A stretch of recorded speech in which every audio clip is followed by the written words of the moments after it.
Hi guys, welcome back to my two senses. And today's topic is bad habits we practice in relationships.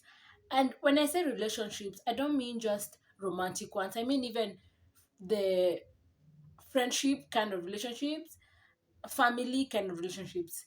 That's what I mean by that. So let's get right into it. Number one is dependency. What do I mean when I say dependency? I mean you are always looking for happiness in the other person. That is the first subtopic under dependency. Looking for happiness in the other person. Trust me when I tell you, you cannot find happiness from another person if you yourself are not happy with yourself. It has to start with you. And how can you find happiness?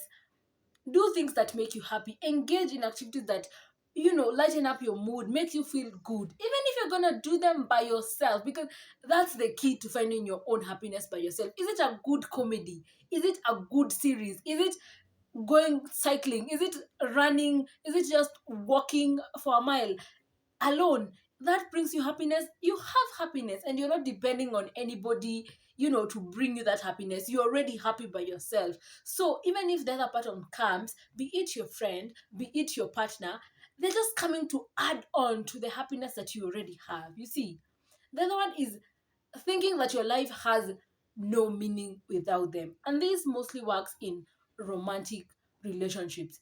That once it comes to an end, which unfortunately some of them do, you feel like now it's the end of the world. Now I can't move on, and like my life depends on them. Like I can't live without them. And if I can't have them, then nobody else can have them as well. So you go to the extremes where you find people are killing their spouses, their exes, because they left them because they want to leave them, and that is giving somebody too much power, and that is a bad habit because you're depending on this person for your life. Like you're giving meaning to your life depending on this human being. And trust me, when God put you on this earth, He did not put you here because of them. Your life has meaning with or without them. It's all about you, not about them. The other one is you can't make any decision without them. Like you depend on that person to make the choices for you. That this person says this choice, then we go with that choice. Clearly, you are depending on that person, which is not a good habit. The other one is you need to be reassured like 24/7. I'm not going to refuse. Some of us do sort of have an insecurity where we need to be reassured, but it can't be 24/7. You see, even to the other person who's reassuring you, it's going to be a burden to them. So you can't, that is depending too much on that person. And then the other one is you can't do anything without them. Like if they're not there, they're not doing anything. Sis, bro, you are depending on that person, and that's a bad habit. The other one is neglecting your own priorities for their sake, like completely, like neglecting even taking care of yourself because of this person. It That's a terrible habit. You can't. That is depending too much on that person. Habit number two is lacking boundaries. Whatever dynamic it is, be it friendship, be it relationships, it has to have some boundaries. And you lacking boundary, people are just gonna walk all over you. Like you can't say no to anything. You want to solve everybody else's problem. You want to be an open book to everybody. Those are examples of a person who lacks boundary. Like I can't be responsible for everybody's problem. Like every time my friends come and tell me something, I want to fix. It's not up to me to fix them all the time. It's not. It sometimes it takes a lot to just decide that. Sometimes it's important for your own sake to just take a step back and say like, well, this one this one is not for me this time. This one is not, that kind of thing. And it doesn't make you selfish or anything like that. No, you just have some certain boundaries. Like, you can't have the kind of friend who just comes to your house anytime they want to without notice. Okay, it depends on your friendship, by the way. But I don't think, for me, I don't think that would work for me. Like, you just show up with no notice, not even before you got in that matatu, or even in that in that mode of transport you're using. You didn't think to send me a message that you're coming to my place and just show up. I For me, that is unacceptable. So lacking boundaries is a bad habit in whatever dynamic it is, be it relationships, be it friendships. The other one is trying to change for them, or even trying to change another person. Trust me, you cannot change another person, and you yourself cannot change for somebody else. Don't get me wrong. You can be influenced to change, and you can influence somebody else to change. And influence is, let's say, for example, I am not the kind of person who does dishes like morning, lunchtime, evening. You know that those people who do that. Me, I don't do that. That's just me, because I live alone. There's no way I'm going to start be doing dishes morning, lunchtime, evening all the time. We're not doing that. But if you find a friend, if I have a friend, I do have a friend like that one. So if they influence me to start doing that, even if they go, or even if they're not around, I'm still going to continue doing that, because they have influenced me to see that it's a good habit to keep doing. But me trying to change for them, when they're not around, I'm not going to do it. I'll just do it for them. That's the thing. When you when you're influenced, you're changing for yourself. And even when that person is not there, you're able to do them. But if you're changing for that person, if that person is not there, then you're not going to do those things. So even you trying to change somebody, it's not gonna work in the long run. And all it's gonna do is put a strain on you. Like, you find your partner is like this, and probably you knew that from the beginning, and then now you want to change them. Hey, that's gonna be a task, let me just tell you, especially in romantic relationships. Trying to change your partner, why? I'm not saying it's an impossible task. You can influence them and they can change, but it's gonna take a lot. And yeah. Number 4 is trying to blame yourself for the behavior of others. Who told you what the other person is doing has anything to do with you? Who? It's just, that is logic. This is logic.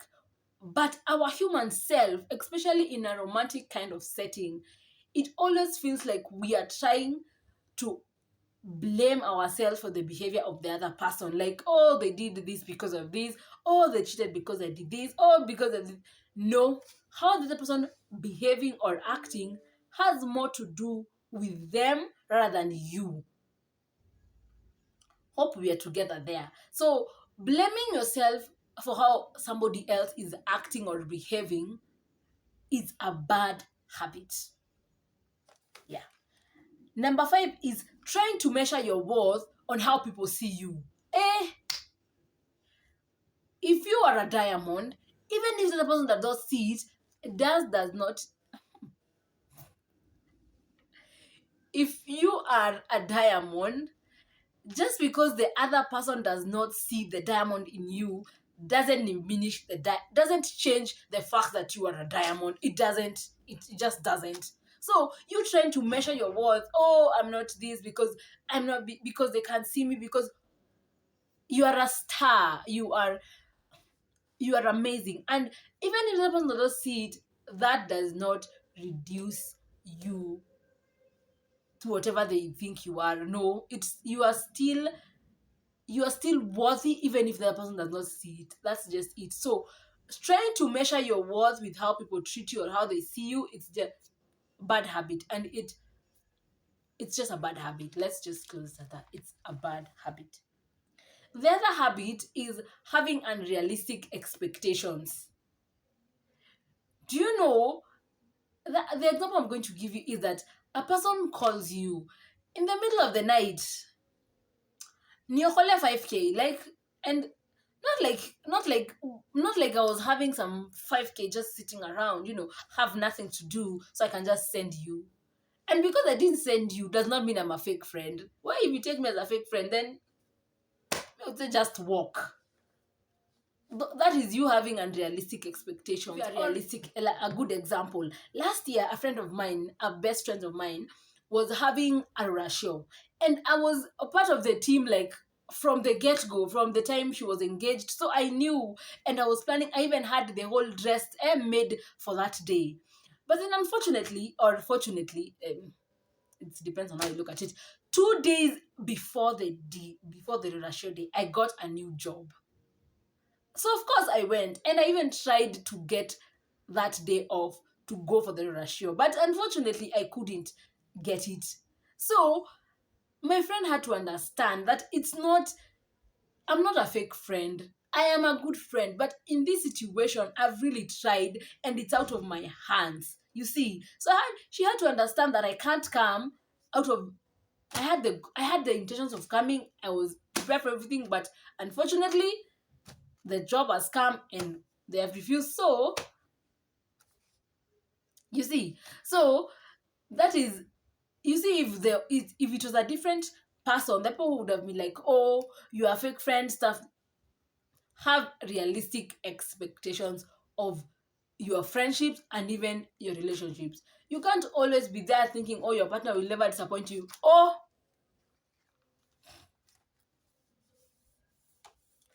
mine actually told me one day, everybody is bound to disappoint you to some extent.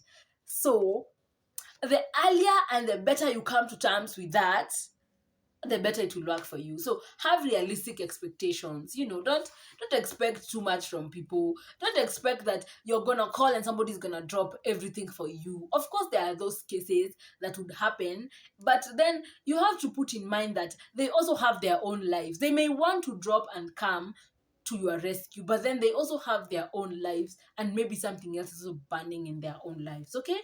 Hope you're together. Making too many compromises. Making too many compromises. I'm not saying you should not compromise. We have all compromised one way or another, be it our friendship, be it in our relationships. But at what cost? That is the question I ask myself. But at what cost? Like, am I going to compromise something, and then 5 years from now, when you hurt me, I remind you, na by the way, nilikufanyanga. Na by the way, if I was not doing it genuinely from my heart from the beginning, for me, I prefer not to do it. If I'm going to remind you, or let's say it's a romantic relationship, I do something for you, and then when something happens and we break up, I start to remind you, and I'm like, I shouldn't have done it in the first place. That's what my thinking goes to. And also the compromises you're making, to what extent are you going to compromise? Like, are you compromising for your dreams? Are you giving up your dreams for your partner? Are you dropping everything to follow them? I'm not saying that there's anything wrong with that, but are you going to resent them later on in the future for that? Then if you're going to resent them, then me, I would say don't compromise it. If the relationship has to come to an end because of that, then I guess the timing was just not it, and that was not it. So yeah. And compromising does not mean you end up losing yourself in the process. Because I feel like sometimes people compromise too much that they lose themselves and forget who they are, their identity. Like, you compromise too much and you will lose yourself. For me, I would say that's a bad habit. You can't compromise. You can't compromise, but don't lose yourself in the process of compromising. That's it. And when you make those compromises, make sure it's a decision you can live with without resenting the other person. The other one is not speaking your emotion. No matter the dynamic, be it friendship, be it relationships, you should be able to speak your emotions without having to worry about the judgment, without having to worry about what the other person is going to think. Because if it's something that is bothering you, express it.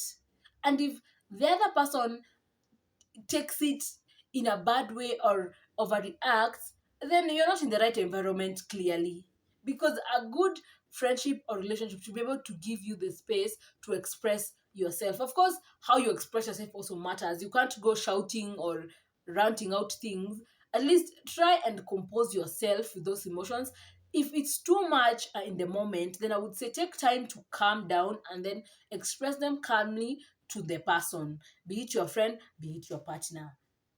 That will even make the relationship, the friendship, stronger and live longer. The other habit is holding grudges. You can't be holding grudges left, right, and center and you expect that you're doing well for yourself. You're not. All this is just doing, you're just harboring bitterness and all that. Because of what? If somebody did something that was not good for you, then just, and you feel like you can't forgive them, end the friendship, end the relationship. Not hold grudges and then you keep reminding the person years and years the way alikukosea, the way alikufanyia. If you feel it was too much, it is too much for you, I would suggest just leave or cut off the friendship. Yeah. So those are the bad habits that we practice in our friendships, in our relationships. And what happens is these habits, practicing them, affects our mental health. Like if I'm always depending on my partner, like I can't do anything for myself, blah, blah, blah, like that really says a lot about my self-esteem, about how I see myself. If I'm always,